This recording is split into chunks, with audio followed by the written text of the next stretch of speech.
Catelyn had never liked this godsword. She had been born a Tully, at Reveron far to the south, on the red fork of the Trident. The godswood there was a garden, bright and airy, where tall redwoods spread dappled shadows across tinkling streams. Birds sang from hidden nests, and the air was spicy with the scent of flowers. The gods of Winterfell kept a different sort of wood. It was a dark, primal place. 3 acres of old forest untouched for 10,000 years as the gloomy castle rose around it. It smelled of moist earth and decay. No redwoods grew here. This was a wood of stubborn sentinel trees armored in grey-green needles, of mighty oaks, of ironwoods as old as the realm itself. Here thick black trunks crowded close together while twisted branches wove a dense canopy overhead and misshapen roots wrestled beneath the soil. This was a place of deep silence and brooding shadows, and the gods who lived here had no names. But she knew she would find her husband here tonight. Whenever he took a man's life, afterward he would seek the quiet of the godsword. Catelyn had been anointed with the 7 oils and named in the rainbow of light that filled the September of Reveron. She was of the faith, like her father and grandfather and his father before him. Her gods had names, and their faces were as familiar as the faces of her parents. Worship was a septon with a censer, the smell of incense, a 7-sided crystal alive with light, voices raised in song. The Tullys kept a godsword, as all the great houses did, but it was only a place to walk or read or lie in the sun. Worship was for the September. For her sake, Ned had built a small September where she might sing to the 7 faces of God. But the blood of the first men still flowed in the veins of the Starks, and his own gods were the old ones, the nameless, faceless gods of the greenwood they shared with the vanished children of the forest. At the center of the grove an ancient weirwood brooded over a small pool where the waters were black and cold. The heart tree, Ned called it. The weirwood's bark was white as bone, its leaves dark red, like 1,000 blood-stained hands. A face had been carved in the trunk of the great tree, its features long and melancholy, the deep-cut eyes red with dried sap and strangely watchful. They were old, those eyes, older than Winterfell itself. They had seen Brandon the Builder set the first stone. If the tales were true, they had watched the castle's granite walls rise around them. It was said that the children of the forest had carved the faces in the trees during the dawn centuries before the coming of the first men across the narrow sea. In the south the last weirwoods had been cut down or burned out 1,000 years ago, except on the Isle of Faces where the green men kept their silent watch. Up here it was different. Here every castle had its godsword, and every godsword had its heart tree, and every heart tree its face. Catelyn found her husband beneath the weirwood, seated on a moss-covered stone. The greatsword ice was across his lap, and he was cleaning the blade in those waters black as night. 1,000 years of humus lay thick upon the godswood floor, swallowing the sound of her feet, but the red eyes of the weirwood seemed to follow her as she came. Ned, she called softly. He lifted his head to look at her. Catelyn, he said. His voice was distant and formal. Where are the children? He would always ask her that.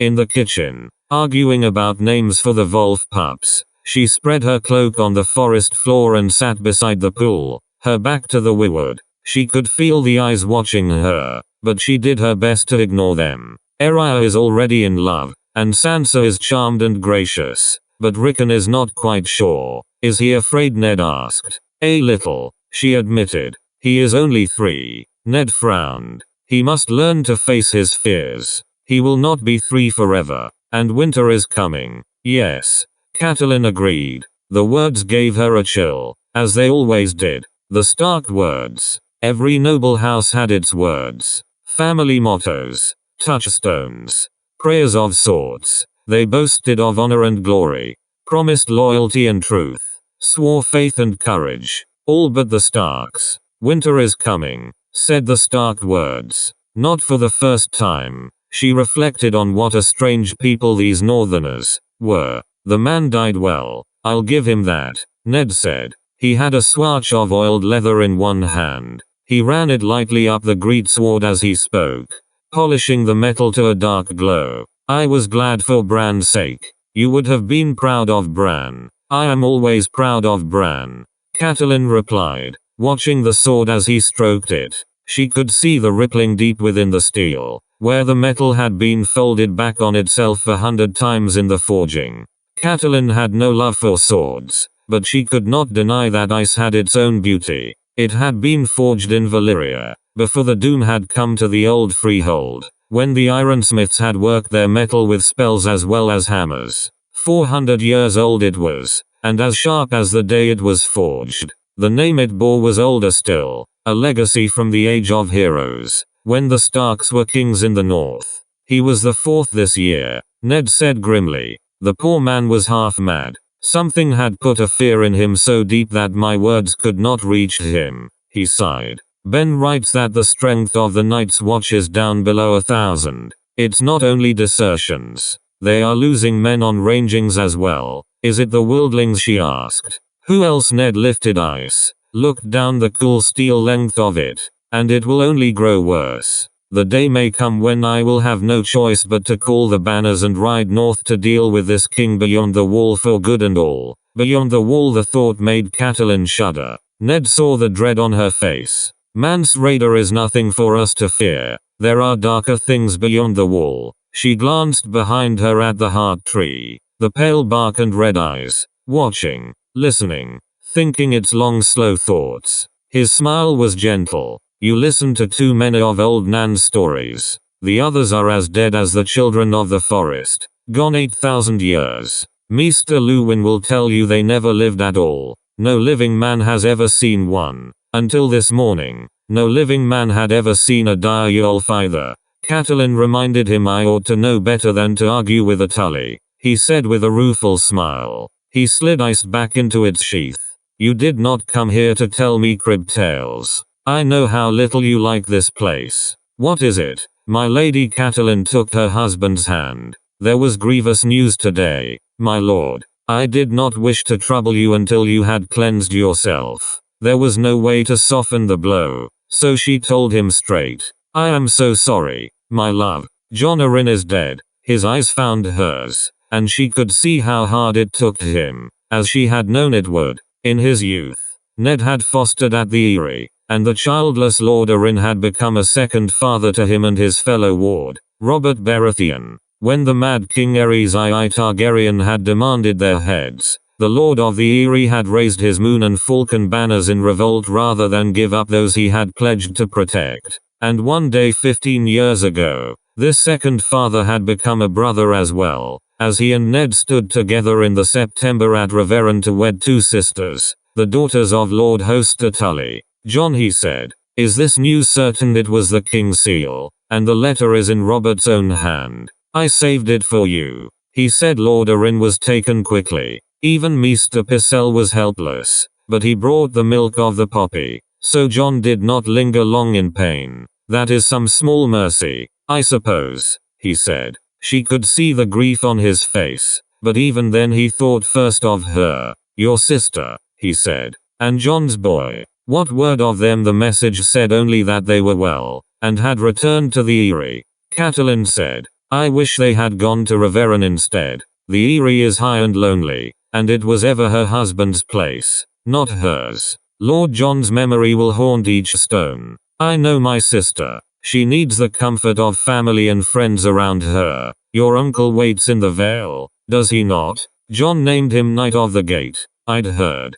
Catelyn nodded. Brynden will do what he can for her, and for the boy. That is some comfort, but still go to her, Ned urged. Take the children. Fill her halls with noise and shouts and laughter. That boy of hers needs other children about him, and Lyssa should not be alone in her grief. Would that I could. Catelyn said. The letter had other tidings. The king is riding to Winterfell to seek you out. It took Ned a moment to comprehend her words, but when the understanding came, the darkness left his eyes. Robert is coming here. When she nodded, a smile broke across his face.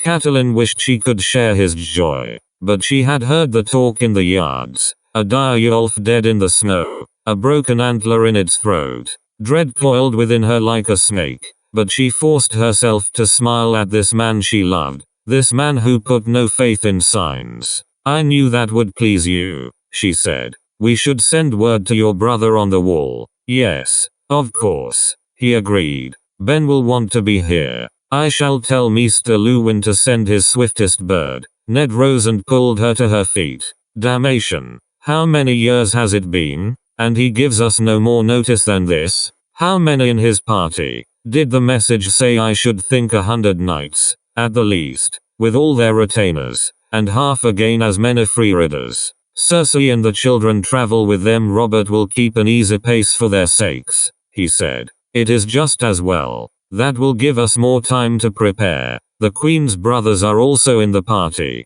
she told him. Ned grimaced at that. There was small love between him and the Queen's family. Catelyn knew. The Lannisters of Casterly Rock had come late to Robert's cause, when victory was all but certain, and he had never forgiven them. Well, if the price for Robert's company is an infestation of Lannisters, so be it. It sounds as though Robert is bringing half his court. Where the king goes, the realm follows, she said. It will be good to see the children. The youngest was still sucking at the Lannister woman's teeth the last time I saw him. He must be, what, 5 by now? Prince Tommen is 7, she told him. The same age as Bran. Please, Ned, guard your tongue. The Lannister woman is our queen, and her pride is said to grow with every passing year. Ned squeezed her hand. There must be a feast, of course, with singers, and Robert will want to hunt. I shall send Jory south with an honor guard to meet them on the King's Road and escort them back. Gods, how are we going to feed them all? On his way already, you said? Damn the man. Damn his royal hide.